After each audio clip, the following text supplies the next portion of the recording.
Assalamualaikum warahmatullahi wabarakatuh.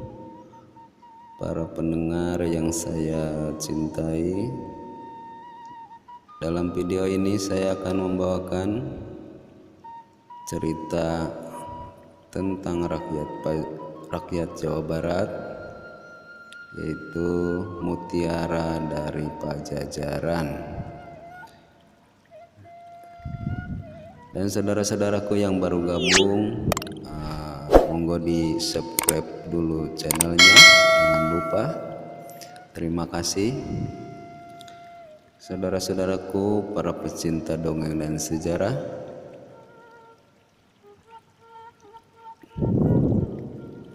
saya akan membawakan judul di episode yang pertama ini, Walang Sungsang mimpi bertemu Rasulullah. Selamat mendengarkan. Menurut kisah, pada zaman dahulu di tanah Priangan terdiri sebuah kerajaan yang besar. Kerajaan itu adalah Pakuan Pajajaran. Kerajaan Pajajaran diperintah oleh seorang raja yang bernama Prabu Siliwangi. Prabu Siliwangi dikenal sebagai raja yang arif dan bijaksana. Pada masa pemerintahan Prabu Siliwangi, Pajajaran mengalami masa kejayaan. Pembangunan berjalan dengan pesat, gedung-gedung pemerintah dan tempat-tempat pendidikan dibangun di mana-mana. Kesenian daerah berkembang dengan baik. Pertukangan, perbengkelan, dan perdagangan maju dengan pesatnya. Saluran irigasi dibangun sehingga hasil pertanian dapat ditingkatkan. Kesuburan alamnya menjadi Pajajaran terkenal sebagai negeri penghasil beras dan palawija. Bandar Pajajaran ramai disinggahi kapal-kapal pedagang dari mancanegara. Pendek kata, rakyat Pajajaran pada masa itu hidup makmur dan damai. Prabu Siliwangi dikaruniai dua orang anak. Yang sulung laki-laki bernama Raden Walang Sungsang dan adiknya seorang wanita bernama Rara Santang. Mereka berdua menjadi tumpuan kasih sayang Prabu Siliwangi dan Permaisuri. Terutama Walang Sungsang mendapat perhatian yang sangat besar dari Prabu Siliwangi. Kelak diharapkan Walang Sungsang dapat menggantikan ayahnya menjadi raja di Pajajaran. Semenjak dilahirkan sudah terdapat tanda-tanda kebesaran pada diri Walang Sungsang. Petir dan hujan lebat menyambut kelahirannya.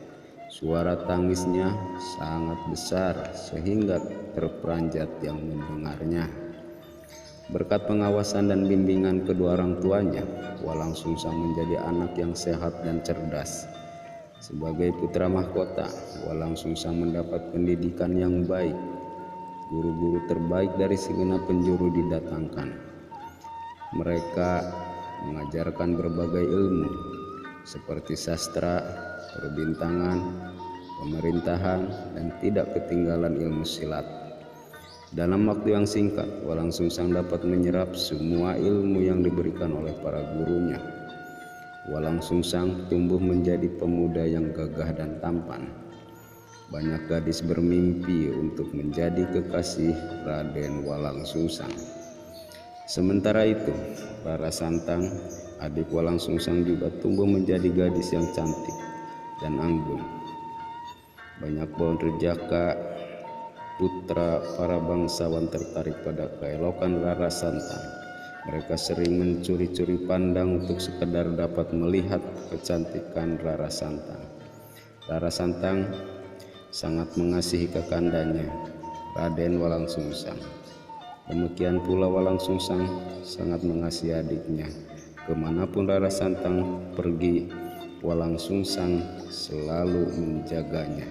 Mereka berdua bagaikan sepasang kekasih. Pada suatu hari, terlihat Walang Sungsang tengah berlatih perang-perangan dengan para prajurit di lapangan alun-alun istana Pajajaran. Rara Santang dengan setia menunggu kakandanya di pinggir lapangan. Walang Sungsang dengan gagah menaiki kudanya. Sementara itu, lawan tandingnya seorang prajurit pilihan dengan tongkat dan perisai yang terbuat dari rotan. Mereka berdua akan mengadu ketangkasan di atas kuda. "Kakanda, hati-hati, jangan sampai engkau terjatuh," Rara Santang memperingatkan Walang Sungsang. "Terima kasih Dinda, Kakanda akan berhati-hati," jawab Walang Sungsang. Seorang pelatih perang-perangan memberikan aba-aba agar Walang Sungsang dan lawan tandingannya bersiap-siap. Aba-aba telah diberikan, mereka berdua segera memacu kudanya pada titik pertemuan. Terjadilah perang-perangan. Walang Sungsang diserang bertubi-tubi oleh lawan tandingnya. Dengan gesit dan tangkas, Walang Sungsang mementahkan serangan lawannya. Pada suatu kesempatan, Walang Sungsang balas menyerang lawannya. Terlihat kerepotan menerima serangan balasan. Prak, prak, prak, bunyinya tongkat beradu disusul dengan jatuhnya lawan. "Hore, hidup Walang Sungsang!" teriak para prajurit yang menonton dari pinggir lapangan. Mereka sangat kagum melihat kecerdasan, kecepatan, dan kegesitan Walang Sungsang. Walang Sungsang kembali ke pinggir lapangan. Ia turun dari kudanya dan kemudian menyerahkan kudanya kepada pengasuh kuda istana. Walang Sungsang menemui adiknya dan yang tengah menunggu di pinggir lapangan.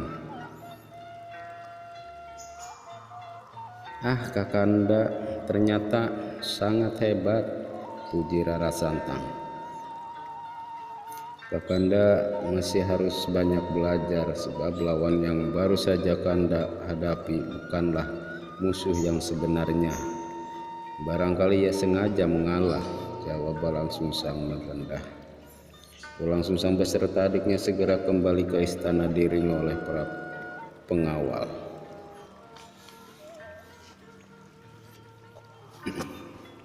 Malam itu langit di atas Pajajaran tampak redup. Rembulan masih enggan memancarkan sinarnya. Embun malam mulai turun dengan rintik-rintik, membuat hawa terasa semakin dingin. Dalam pada itu, Raden Walang Sungsang tengah terlelap dalam tidurnya. Sayup-sayup terdengar suara memanggil, "Wahai Walang Sungsang, bila engkau ingin memperoleh kemuliaan kelak di kemudian hari, engkau harus memeluk agama Islam. Apabila tidak, kelak engkau akan mendapatkan neraka. Carilah seorang guru yang bernama Syekh Datuk Kapi di Gunung Amparan Jati." Siapakah tuan sebenarnya?" tanya Walang Sungsang. "Aku Muhammad bin Abdullah, Nabi akhir zaman," sambil tersenyum Rasulullah menjawab. Tiba-tiba Walang Sungsang terbangun. Ditengoknya kiri dan kanan, dicarinya tuan yang tadi memanggil. Akan tetapi tidak dijumpai siapapun juga. Walang Sungsang bangun dari tempat peraduannya. "Aneh, aku disuruh memeluk agama Islam agar kelak aku memperoleh kemuliaan. Apabila aku menolak, kelak aku akan masuk neraka," gumam Walang Sungsang dalam hati. Walang Sungsang duduk termangu memikirkan mimpinya. Tanpa terasa hari telah menjelang fajar. Walang Sungsang segera membersihkan diri untuk segera pergi ke tempat belajar. Pada malam berikutnya, mimpi itu terulang kembali, begitu pula malam-malam selanjutnya. Walang Sungsang semakin tertarik dengan mimpinya itu. Perasaannya mengatakan bahwa ia merasa sangat dekat dengan orang yang ditemui dalam mimpi. Akan tetapi Walang Sungsang belum berani menceritakan perihal mimpinya itu kepada kedua orang tuanya. Walang Sungsang berupaya mencari saat yang tepat untuk menceritakan mimpinya,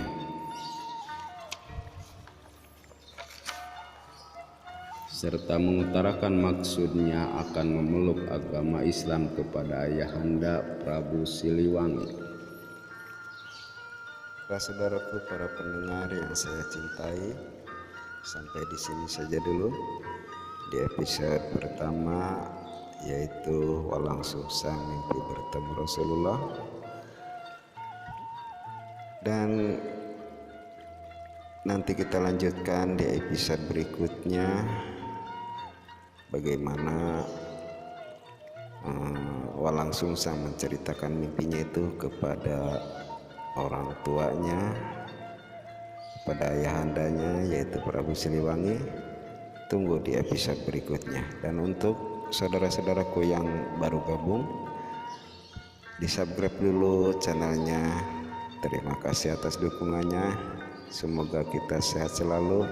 Wassalam, sampurasun dulur dengan Bang Pik. Terima kasih, sampai jumpa.